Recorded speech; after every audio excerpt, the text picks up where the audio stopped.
ತಂದೆ ತಾಯಿ ಆದಂತ ಅಭಿಮಾನಿ ದೇವಗಳೇ, ಸ್ನೇಹಿತರೆ, ಕಲಾಭಿಮಾನಿಗಳೇ, ಎಲ್ರಿಗೂ ದಸರಾ ಹಬ್ಬದ ಹಾರ್ದಿಕ ಹಾರ್ದಿಕ ಹಾರ್ದಿಕ ಶುಭಾಶಯಗಳು.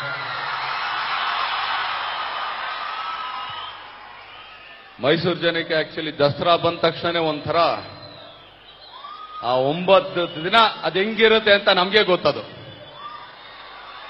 ಪ್ರತಿಯೊಬ್ಬ ಮೈಸೂರಲ್ಲಿ ಹುಡ್ದವನು ಎಲ್ಲೇ ಇರಲಿ ಪ್ರಪಂಚಾದ್ಯಂತ ಈ 9 ದಿನ ಮೈಸೂರು ನೋಡಕ್ಕೆ, ಆಕ್ಚುಲಿ 9 ದಿನ ಮಾತ್ರ ಮೈಸೂರಲ್ಲಿ ಟ್ರಾಫಿಕ್ ಜಾಮ್ ಇರುತ್ತೆ, ಇನ್ನೆಲ್ಲಾ ಕಡೆ ತುಂಬಾ ಇರುತ್ತೆ. ಆದ್ರೆ ಮೈಸೂರಲ್ಲಿ ಮಾತ್ರ ಈ 9 ದಿನ ನಿಜವಾಗ್ಲೂ ಖುಷಿ ಅನ್ಸುತ್ತೆ. ಹೌದು ಅಲ್ವಾ? ಎಲ್ಲಿಗೆ ಯಾರು ಕಾಣಿಸ್ತಾನೆ ಇಲ್ಲ.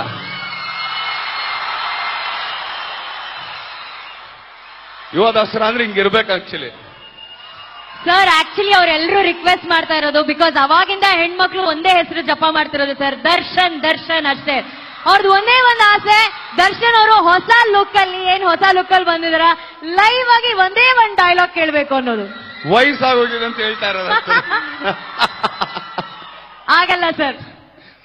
ಎಲ್ಲ ಆಕ್ಚುಲಿ ಚಕ್ರವರ್ತಿಗೋಸ್ಕರ ಸ್ವಲ್ಪ ಈ ತರ ಖಂಡಿತ ಇದೇ ಡಿಸೆಂಬರ್ ಅಲ್ಲಿ ಬರ್ತೀವಿ, ನಿಮ್ಮನ್ನೆಲ್ಲ ತುಂಬಾ ಮನೋರಂಜಿಸ್ತೀವಿ.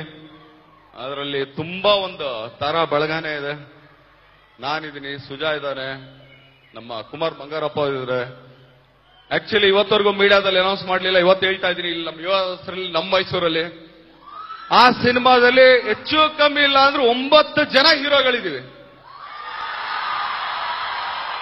ಅದರಲ್ಲಿ ಸ್ಟಾರ್ ಗಿರೆಲ್ಲ ಪಕ್ಕಕ್ಕೆ ಇಟ್ರೆ 9 ಜನ. ಆಕ್ಚುಲಿ ಇಂಡಸ್ಟ್ರಿಯಲ್ಲಿ ಏನಂದ್ರೆ ಹೀರೋ ಅಂದ ತಕ್ಷಣ ಅದು ಫೈನಲ್ ಲಿಮಿಟ್ ಅದು. ಸೊ ಆ ಸಿನಿಮಾದಲ್ಲಿ 9 ಜನ ಹೀರೋ ಇದ್ದೀವಿ. ಖಂಡಿತ ನಿಮ್ಗೆ ಯಾರಿಗೂ ಮೋಸ ಆಗಲ್ಲ. ಸಿನಿಮಾ ನೋಡ್ರಿ, ಆಶೀರ್ವದಿಸಿ, ಬೆಂಬಲಿಸಿ. ಬೇರೆ ಒಂದು ಮಾಧ್ಯಮನೇ ಓಪನ್ ಮಾಡಿದೀವಿ. ಸೊ ಅದಕ್ಕೆ ನಿಮ್ಮೆಲ್ಲ ಆಶೀರ್ವಾದ ಇರಬೇಕು ಅಂತ ಕೇಳ್ಕೊಳ್ತೀವಿ.